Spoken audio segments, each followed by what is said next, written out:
El Congreso quiere que tiremos menos comida a la y va a aprobar una ley para lograrlo.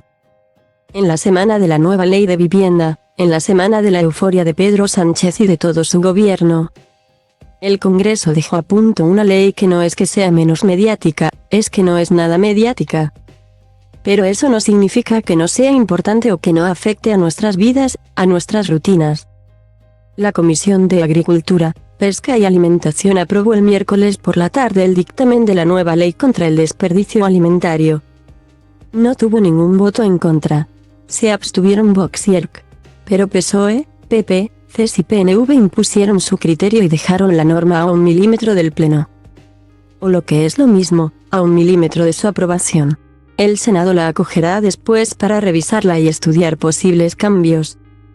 La regulación es heredera de una serie de recomendaciones de Naciones Unidas y de una batería de directivas europeas, que desde 2012 no han hecho más que aumentar el grado de exigencia. La cantidad de comida que se tira en el mundo es tal que asusta.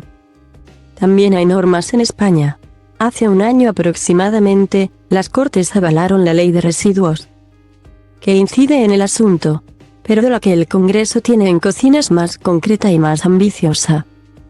Además, que es algo que nunca está de más comentar, cuenta con un nivel de consenso político envidiable. La diputada del PP Milagros Marcos, durante la sesión de la comisión, elogió y agradeció el trabajo de la ponente socialista Ariagona González. Uno de los aspectos de la norma trabajados en la ponencia es el artículo que obliga a las autoridades competentes a adoptar las medidas oportunas para conseguir una reducción de residuos alimentarios en todas las fases de la cadena, desde la producción primaria a la venta en los comercios y la dispensación en restaurantes. Pero no solo. La ley es más ambiciosa. Se plantea reducir el desperdicio alimentario también en los hogares. Fija un horizonte temporal, 2030. Para entonces, las medidas de las autoridades tendrían que haber logrado que, como poco, se hayan reducido los residuos alimentarios per cápita, media por persona, en un 50%. Tanto en la venta minorista como para los consumidores. El porcentaje será del 20% de las pérdidas de alimentos en las cadenas de producción y suministro. Es lo que marcan los Objetivos de Desarrollo Sostenible.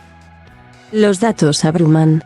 La exposición de motivos del dictamen, al que ha accedido el Periódico de España, se hace eco del panel de cuantificación del desperdicio alimentario en los hogares españoles, en el que se mide un incremento del volumen de residuo alimentario hasta los 712 millones de kilogramos. En 2019, el total fue peor. 352 millones de kilos. Durante el año de lo más duro de la pandemia, 2020, bajó la cantidad anual. Si miramos semana a semana, ese mismo año, 2020, registró pérdidas de alimentos de 25 millones de kilos. Lo que vendría a decir que cada hogar español desperdicia 4 kilos a la semana. De este volumen, más del 80% son productos sin usar, que se desechan por deterioro. Ahora bien, el peso mayor corresponde a frutas, hortalizas y lácteos, y es un peso que impacta, porque representan más de la mitad de todo lo que se tira a la basura sin que se haya utilizado. Aunque la norma no es extensa, desarrolla una batería de medidas interesantes. Da potestad a las autoridades a impulsar estrategias de sensibilización e información para fomentar la donación, que es uno de los ejes de la regulación. Tanto que en la jerarquía de actuaciones que se encomiendan a los agentes de la cadena alimentaria, aparece como prioridad número 1. Si no, se transformarán los productos que no se han vendido, siempre que sigan siendo aptos para el consumo humano, en otros productos que igualmente pueda consumir la ciudadanía. Y si no, prioridad 3, apienso para animales. Una de las obligaciones que se imponen para las superficies comerciales es, precisamente, el de la donación.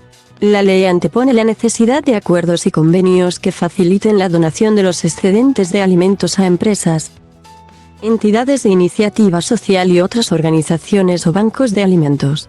Habrá excepciones para cadenas comerciales que no alcancen los 300 metros cuadrados de superficie útil de exposición y venta al público.